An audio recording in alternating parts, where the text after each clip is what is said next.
Hello everybody, welcome back to my garage. Today what we're going to be doing is we're going to be doing the final assembly on the Warmoth Stratocaster build. So just a quick recap, what we have is the pickguard's already been wired up. That was in a previous video. It's not mounted yet, it's just sitting in the body so I could get an understanding of what it was going to look like and kind of leave it there when I fit the neck on here shortly.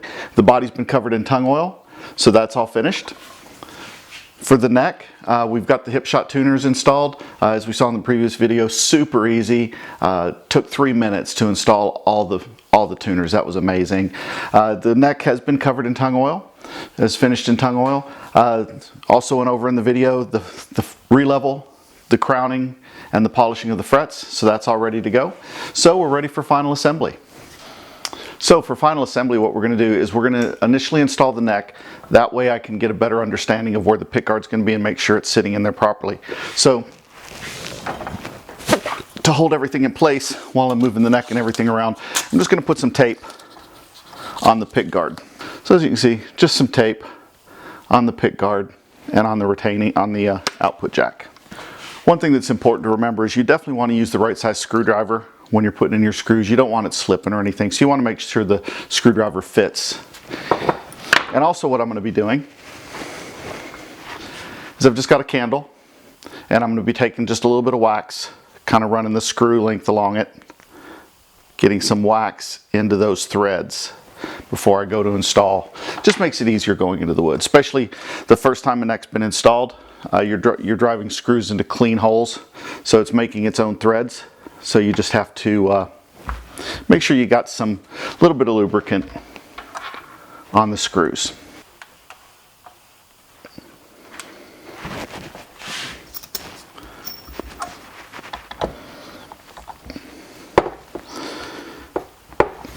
One thing to remember when putting in a neck, you want to push it straight down because they do have a slight taper, so you can't push it in this way. You got to line it up on top and then push the neck straight down.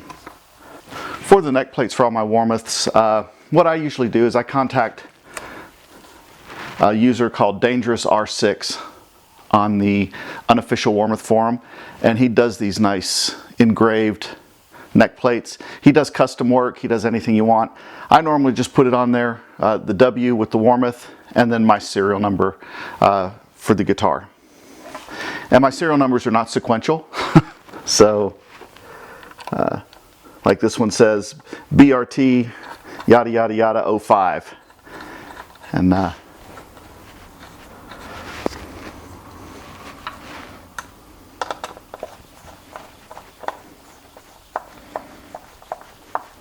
but see, just that little bit of wax on the screw does amazing to get that thing in there.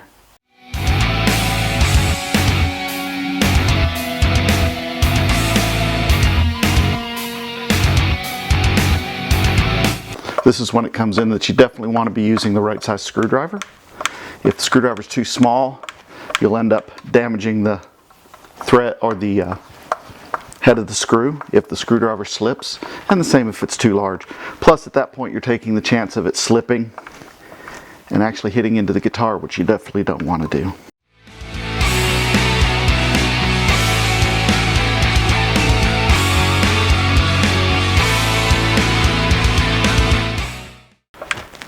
You do want to be careful not to over tighten because you can strip out the holes, but you'll get an understanding of it as you're putting in the screw, you know, approximately how tight. Like right now they're just getting down to touching the neck plate, so my neck plate doesn't rattle or move.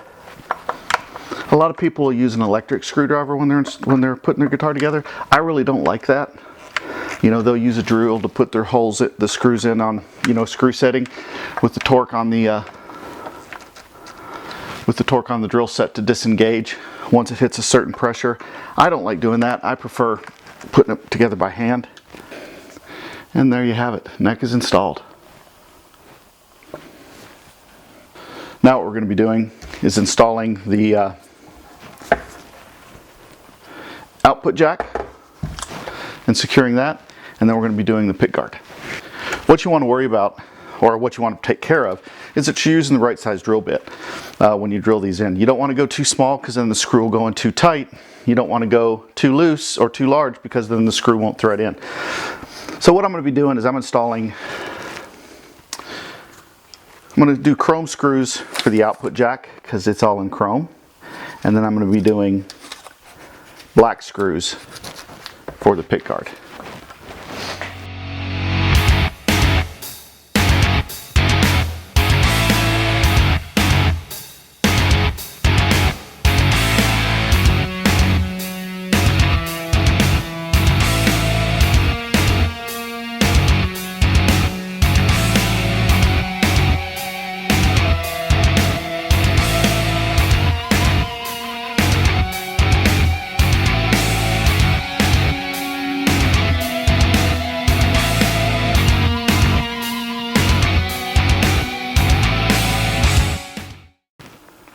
So what I do with the pickguard is I make sure it's in the place that I want it, centered up, and lined up with everything.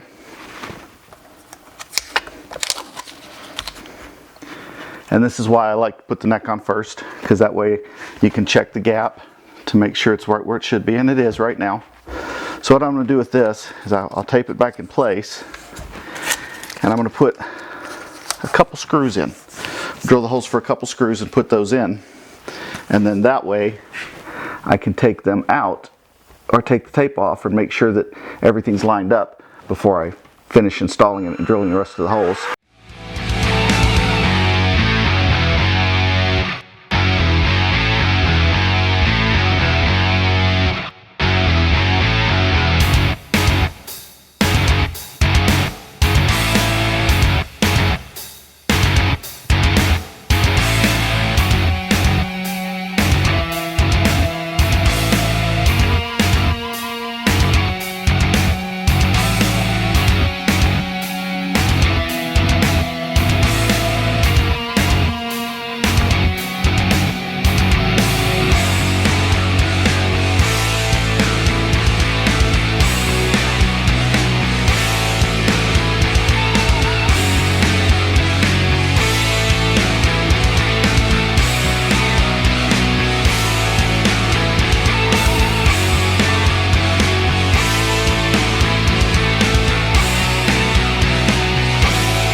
Alright, and there we have it.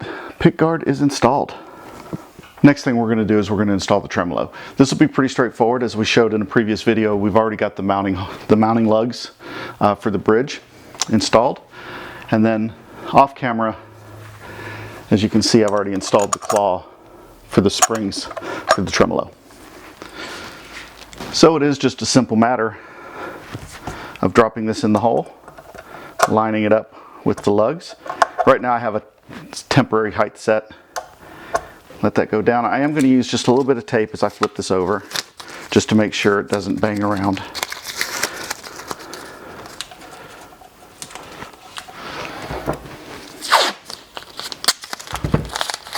Some additional tape here on the springs where they're held in there. That way, hopefully, when I turn this over, the springs won't fall out. Okay, so now it's time to start stringing the guitar up.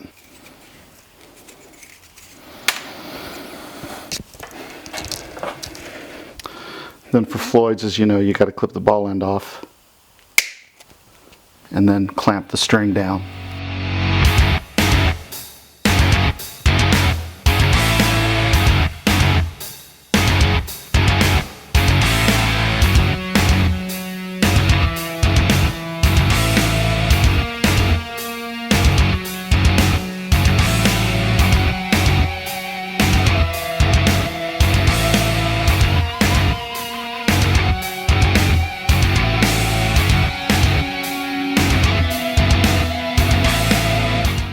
I've already set the neck relief. I had it set before. I'm sorry I didn't show that on the video.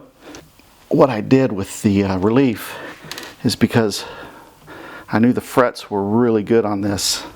I pretty much left the relief at almost straight with no relief at all. I put like about a millimeter, I think, in for the relief. And I can see right now that the bridge is pulling up with the 3 strings. So that means what I'm going to have to do is tighten those strings up, the springs up in the back. So what I've done is I have the bridge installed and I have it string up. You'll notice, see if you can see that, the bridge is sitting kind of flush.